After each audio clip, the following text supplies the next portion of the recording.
আজ আপনাদের সাথে শেয়ার করছি আজকে সারাদিনে কি খাওয়া দাওয়া করলাম। তো সকালটা শুরু হলো রুটি আর দই পটল, আর মেয়ে যেহেতু ভিন্ডি ভালোবাসে তাই সাথে কটা ভিন্ডিও দিয়েছিলাম। তো তারপরে সোজা চলে গেলাম দুপুরের খাবারে। যেমনটা দেখতে পাচ্ছেন, সাদা ভাত, সাথে গন্ধরাজ লেবু, যেটা নাকি গরমকালে মাস্ট, তার সাথে শসা। এটা হচ্ছে পুঁই শাকের চচ্চড়ি মাছের মাথা দিয়ে, আর তার সাথে ছিল মোচার ঘন্ট, সেটাও মাছের মাথা দিয়ে। এটা দেখতে পাচ্ছেন কাচকি মাছ ভাজা, আর হচ্ছে পাতলা করে ডাল গাছের ভাড়ালি দিয়ে। আর মিষ্টি মুখ তো না করলেই নয়, এই আছে ছানা জিলেপি কেনা হয়েছিল, তো সেই ছানার জিলেপি আর হচ্ছে আম দই আজকে, আর এক গ্লাস জলের সাথে এই আজকের লাঞ্চ শেয়ার করলাম। কেমন লাগলো অবশ্যই জানাবেন। আর আমার মেয়ে একটু চিংড়ি মাছ খেতে পছন্দ করে, আর মেয়ের বাবার আবার চিংড়ি মাছ পছন্দ নয়, মানে অ্যালার্জি।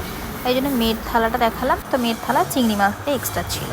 আর এটা হচ্ছে সন্ধ্যের খাবার, চিকেন স্যালাড, মাখানা আছে, শসা পেঁয়াজ, চাট মশলা দেওয়া আছে, আর লেবুর রস দেওয়া আছে, আর তার সাথে চিকেন তো অবশ্যই আছে।